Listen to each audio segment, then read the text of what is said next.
কুরবানিটা কবুল হওয়ার পূর্ব শর্ত হলো নিয়ত পরিশুদ্ধতা করা। নিয়ত কি করা? পরিশুদ্ধ করা। আমরা নিয়ত ইনশাল্লাহ পরিশুদ্ধ করব, ইনশাল্লাহ বলেন। কুরবানি কার জন্যে? আল্লাহর জন্যে। আমরা 1 ভাগে, 2 ভাগে, 3 ভাগে, 7 ভাগে পর্যন্ত কুরবানি দিয়ে থাকি। ভাগে কুরবানি দেওয়া একটু রিস্ক বেশি হয়ে যায়, কারণ 7 ভাগের কুরবানির মধ্যে যদি 6 জনের টাকা হালাল থাকে, 1 জনের টাকা অবৈধ থাকে, তাহলে ওই কুরবানির 7 ভাগই কি হয়ে যায়? বাতিল হয়ে যায়। সমস্যা। এজন্য আপনার কুরবানির ভাগের মধ্যে কে কে আছে, তার টাকা সাদা টাকা না কালো টাকা, একটু জানে শুনে কুরবানির ভাগে নেওয়া উচিত কিনা? উচিত। 7 ভাগে আবার কুরবানি দেওয়া যাবে না এরকম ফতোয়া আমি মারতেছি না, কিন্তু দেওয়া যাবে, দেওয়া যাবে। প্রিয় ভাইরা আমার, দিতে পারবেন, কিন্তু ভাগিগুলো, টাকাগুলো আপনার ওইভাবে হালাল ভাগি, হালাল টাকা দিয়ে কুরবানি দেওয়ার চেষ্টা করবেন ইনশাআল্লাহ।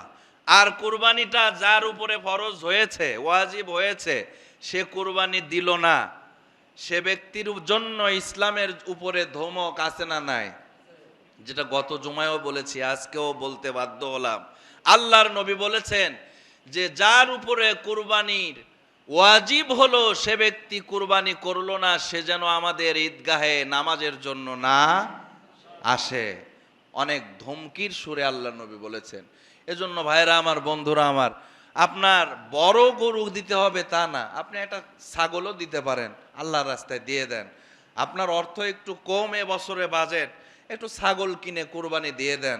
এটা নিয়েও তো ফতোয়া শুরু হয়ে যায়, এই যে খাসি করলে কুরবানি হবে না, এরকম ফতোয়াগিরি আছে না নাই?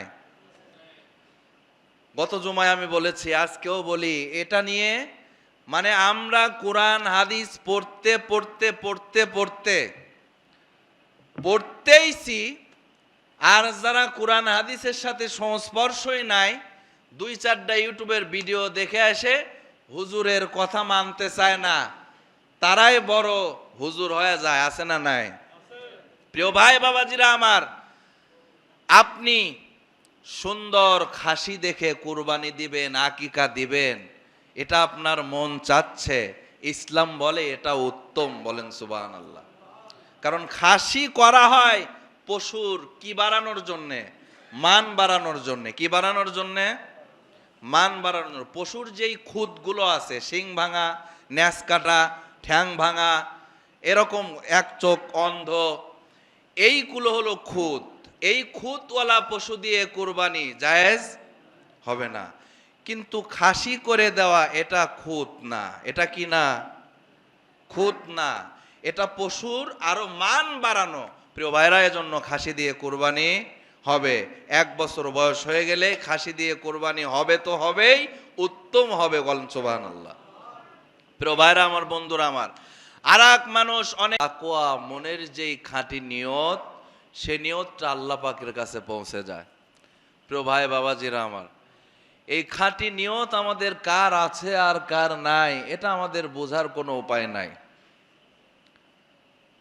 যদি বোঝার উপায় থাকতো, তাহলে আমরা কত মানুষ যে কুরবানির দিন লজ্জিত হতাম যে অমুক বিশাল বড়লোক, বিশাল কয়েকটা পশু কিনে, হাটের সবচেয়ে বেশি দামি পশু কিনে কুরবানি দিয়েছে, কিন্তু বোঝা যাচ্ছে কবুল হচ্ছে কিনা। সবাই জানতো অমুক ব্যক্তির কুরবানি কবুল হলো না। এটা আমাদের নবীর উম্মতের একটা ভালো দিক। আল্লাহ পাক এটা হাইড করে রেখেছেন, আমাদের কার কুরবানি কবুল হচ্ছে, কার কুরবানি কবুল হচ্ছে না, এটা প্রকাশ করেন নাই। এটা আল্লাহ পাক কি ভালো জানেন। আমরা যেভাবে জানি না, আল্লাহও কি ওইভাবে জানে না এমনটা ভাই?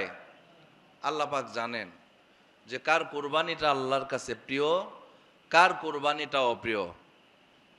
এজন্য আগামী কালকেই সেই কুরবানি, মনের পরিশুদ্ধ নিয়ত, কুরবানির যেই সর্বপ্রথম যেই ইতিহাস, শুধু ইতিহাস নয়, সূরা মায়েদার 27 নম্বর আয়াত থেকে 31 নম্বর আয়াত পর্যন্ত আল্লাহ পাক আলোচনা করেছেন হাবিল কাবিলের বিষয়ে।